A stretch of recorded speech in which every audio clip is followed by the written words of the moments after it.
June 10, 1940. Dawn over the western desert.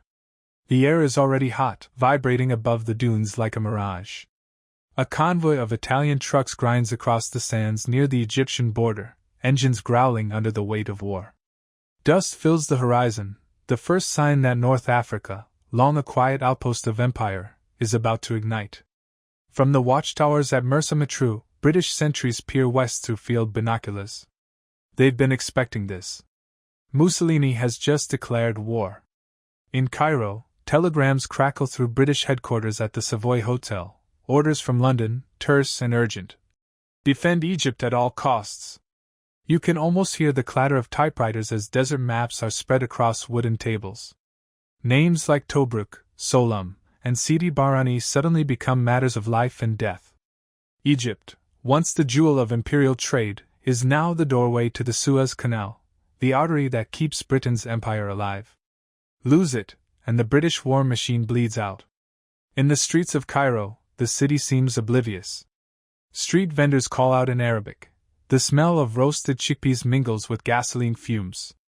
But in hidden corners of the city, tension simmers. Egyptian nationalists whisper that this might be their moment. The war of empires could open the door to independence. Others fear that the desert to the west will soon be crawling with tanks. That same night, as the first Italian aircraft roar overhead toward Alexandria, a group of young Egyptian soldiers stand on the roof of their barracks, staring into the sky. They can see the flashes of anti-aircraft fire in the distance, reflecting on the dark surface of the Mediterranean. One of them mutters a prayer. Another clenches his fists. They do not yet know that Egypt will become one of the most critical battlegrounds of World War II, not just for armies, but for the future of nations. And by the time the desert falls silent again, the fate of the entire Mediterranean will have shifted. March 24, 1941. Near El Agheila, Libya. A column of German tanks cuts across the sand like steel beasts under the burning sun. At their head rides a lean, sharp-eyed general, Erwin Rommel. His men call him the Desert Fox. His mission, to drive the British out of Egypt and seize the Suez Canal. You can almost feel the hum of the engines through the sand. Dust clouds rise behind the Panzer III tanks as mechanics shout over the roar, sweat streaking their faces with grime.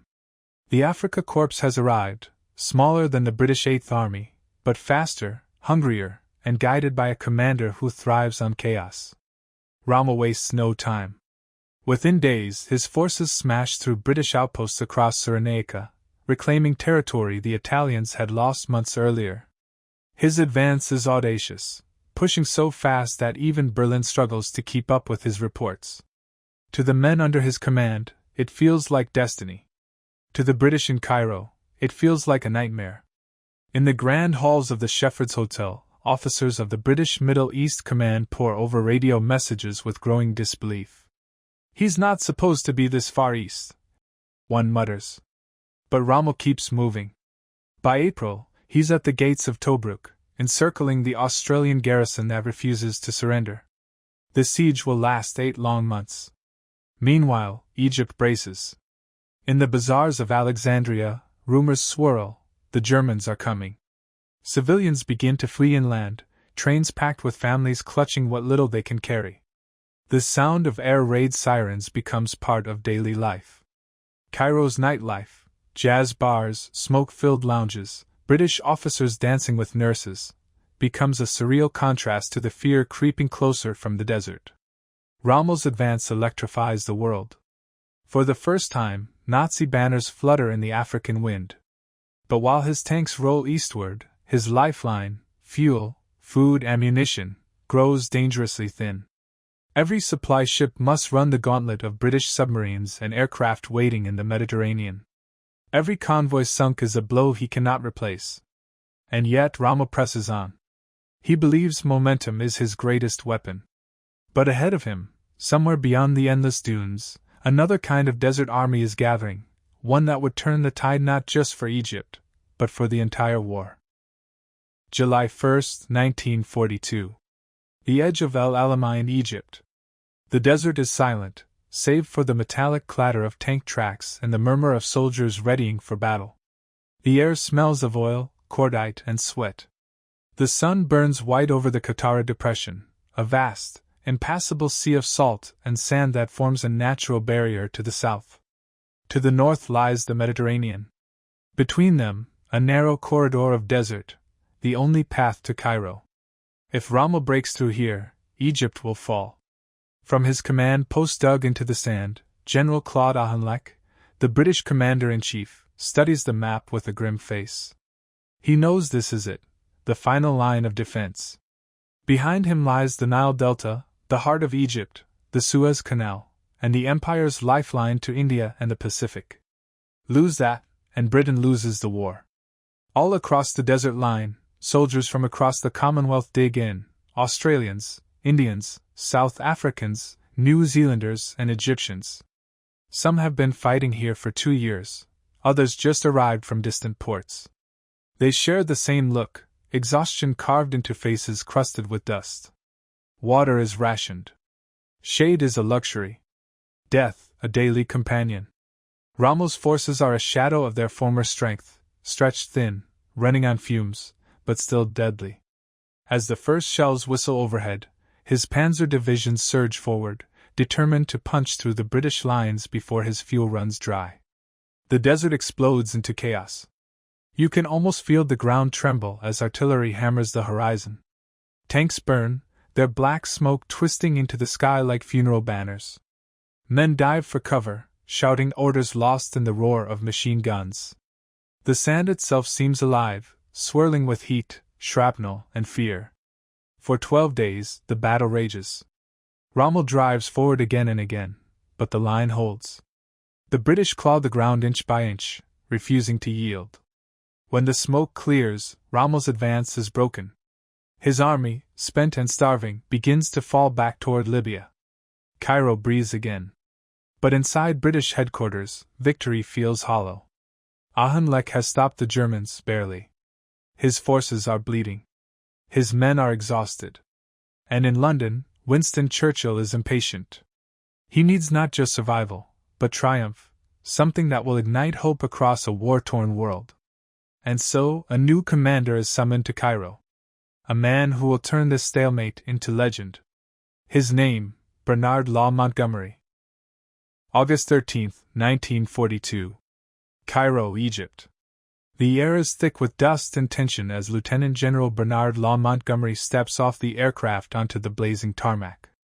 He squints against the desert sun, his cap tilted forward, his uniform crisp despite the heat. Around him, officers snap to attention. The 8th Army, weary, battered, and skeptical, has a new commander. Monty wastes no time. Within hours, he's in his tent at Burj El Arab, pacing in front of a map of the western desert, his pipe clenched between his teeth. His orders are simple: hold Egypt, stop Rommel, and prepare to strike back. But he knows that the desert is more than lines and arrows.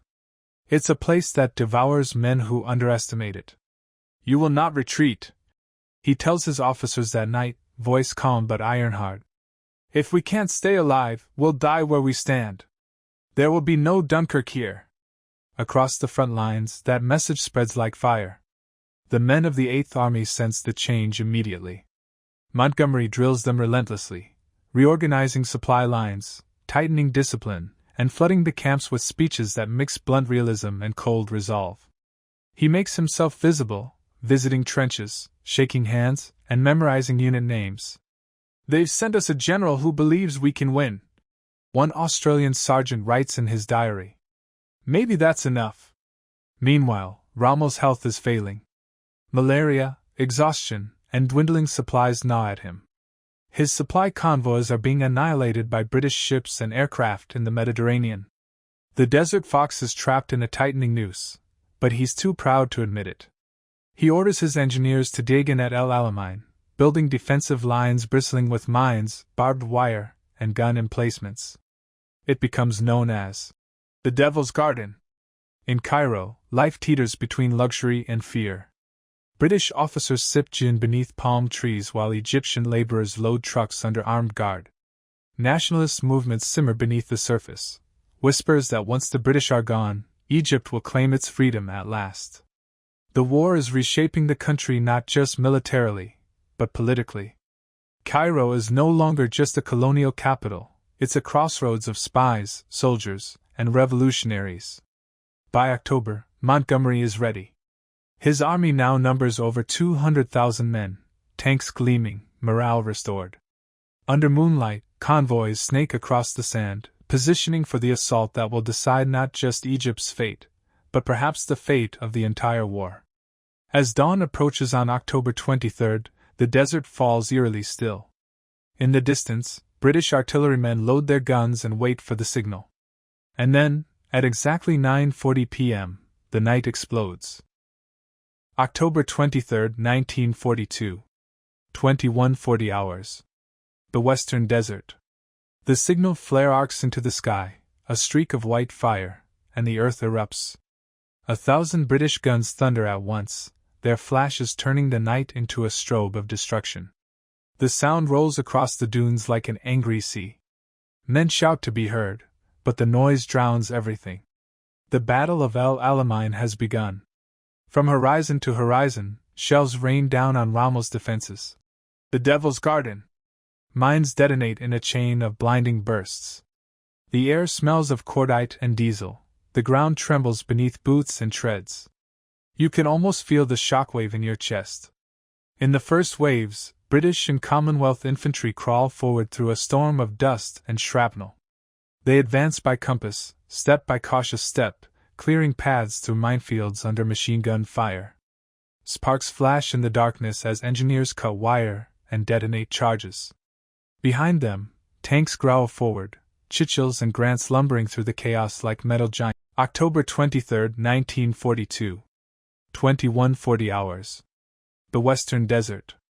The signal flare arcs into the sky, a streak of white fire, and the earth erupts. 1,000 British guns thunder at once, their flashes turning the night into a strobe of destruction. The sound rolls across the dunes like an angry sea. Men shout to be heard, but the noise drowns everything.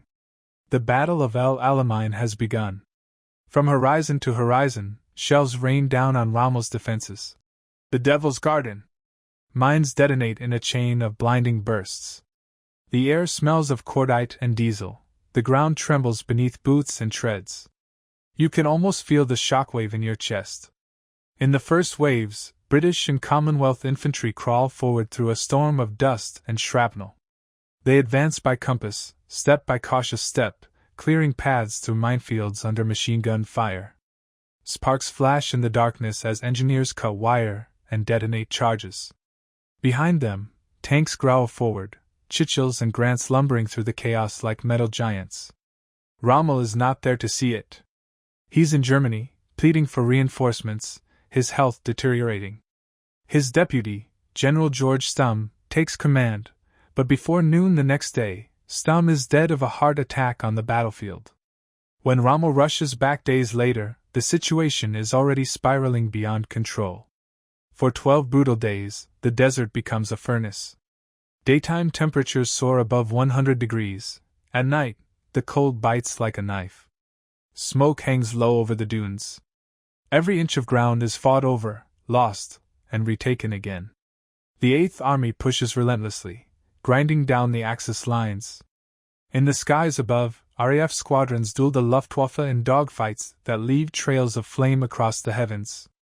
Montgomery's plan is methodical, relentless pressure, no reckless charges.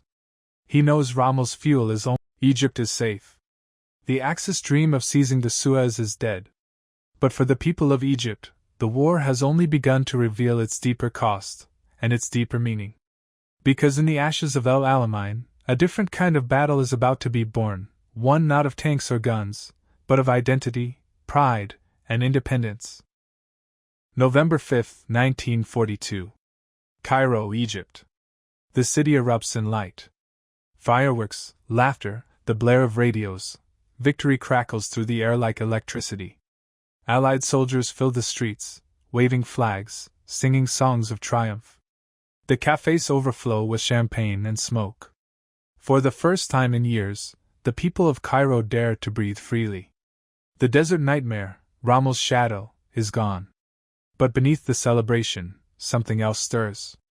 Egypt has changed. Irrevocably.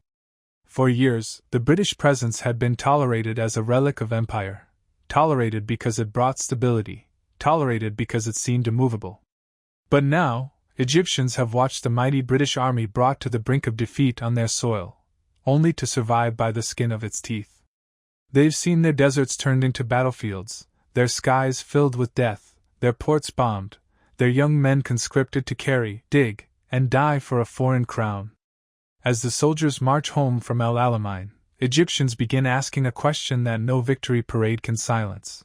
If the British can fight for freedom against fascism, why not freedom for Egypt itself? In the dim offices of Cairo's ministries, quiet meetings begin. University students pass leaflets from hand to hand. A generation scarred by the war, men who saw tanks burn outside Alexandria, who carried ammunition through the sand under British command, now whisper of revolution. Nationalism hardens, forged by the same fires that melted steel in the desert. Meanwhile, the British tighten their grip. They know the strategic value of Egypt is greater than ever. The Suez Canal becomes the artery for the Allied invasion of Italy, then Normandy. American bombers fly over Egyptian skies on their way to Europe. Cairo transforms into the beating heart of the Allied Middle East Command, a crossroads of intelligence, logistics, and diplomacy. Spies trade secrets in hotel bars. The OSS and MI6 wage invisible wars in the back alleys of Giza. But Egypt is no longer a backdrop. It is awake. By 1945, when the war finally ends, Cairo is unrecognizable. The same streets that once rang with the boots of empire now echo with protest chants. Young officers, men like Gamal Abdel Nasser, have watched, learned, and waited. Within a decade they will rise to finish what began in the desert sands, the end of British rule, and the birth of a new Egypt. World War II didn't just pass through Egypt. It transformed it, from colony to crucible, from pawn to player. The desert that once served as the stage for global empires became the birthplace of a national awakening. And if you stand on the ridges of El Alamein today, you can still feel it, the wind whispering through rusted helmets and shattered tracks, the ghosts of armies that fought for empires long gone, and the echo of a nation that found its own voice in the fire. Egypt's role in World War II wasn't just measured in battles won or lost, it was measured in transformation. From the sands of El Alamein to the streets of Cairo, Egypt became more than a battlefield, it became the heartbeat of a global turning point. The desert that once seemed empty proved to be the crossroads of empires, the stage where the myth of invincibility, both British and Axis, began to crumble. The war ended, but its ripples never stopped. Egypt emerged scarred yet awakened, a nation that had seen foreign powers rise and fall on its soil, and realized it could shape its own fate. In the years that followed, the same soldiers who watched Rommel's tanks burn would raise new flags of independence, demanding a freedom no empire could deny. So the next time you hear the name, El Alamein, don't just think of tanks and generals. Think of a people who stood at the crossroads of history, and a desert that changed the world forever. Because sometimes, the most decisive battleground isn't the one the world remembers, it's the one that taught an entire nation to remember itself.